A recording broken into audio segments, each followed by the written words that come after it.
going on, everybody? Got another tip for you. And as usual, this one comes from questions that people ask me.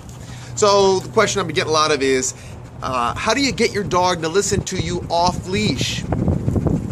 And yet again, the answer is painfully simple. Are you ready for it? Okay. You can increase the chances of your dog listening to you off leash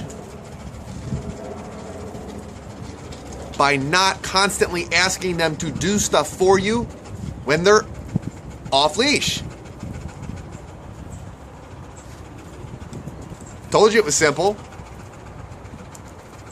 So if you've managed to not click the little red X button and close the video because you just got so irritated with my sarcasm, you will be rewarded with the explanation. Here's the deal. Dogs do what you let them do. So I tell my clients, when you're working on obedience commands, there's only a couple really, really important commands.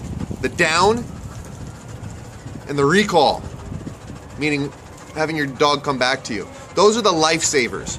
Those are the commands that will keep your dog from running in the street, keep your dog from getting into trouble.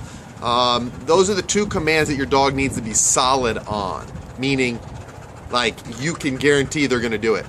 And the biggest mistake people make, and this goes beyond these two commands, is they're constantly yapping at their dogs.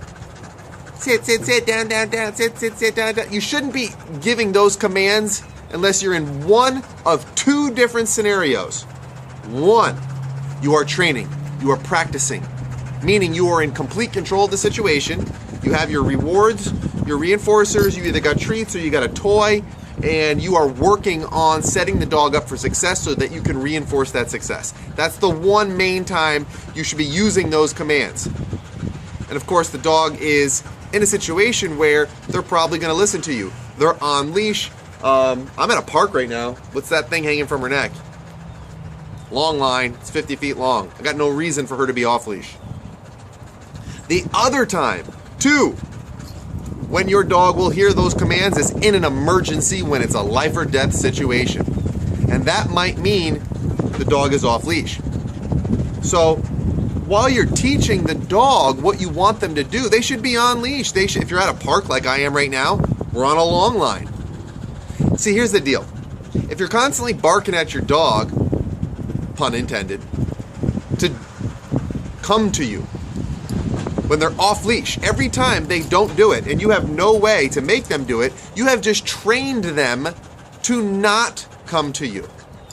See, every time you yap at them in a situation that you don't have control over, and it's a situation where the odds are pretty good they're not going to listen, you have then taken the power out of those words. You have taken the power out of that command. You have weakened it.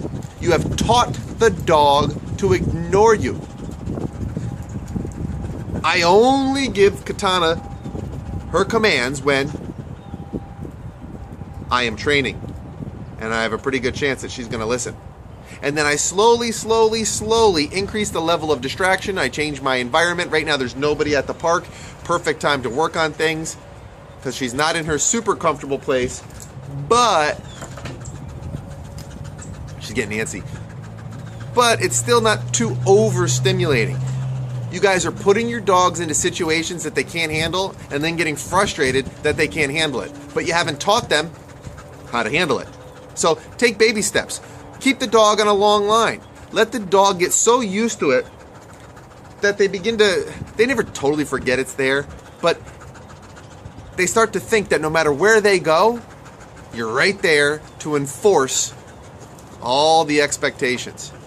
So if you're taking your dog to the park, you're unclipping the leash, and then when they run away from you, you're chasing them around, asking them to come to you. Congratulations, you've taught your dog to ignore you. So, set them up for success.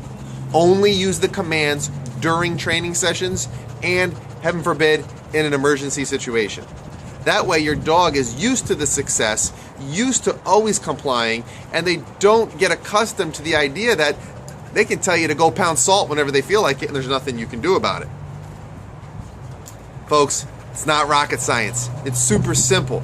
My job is just to show you exactly how simple that is.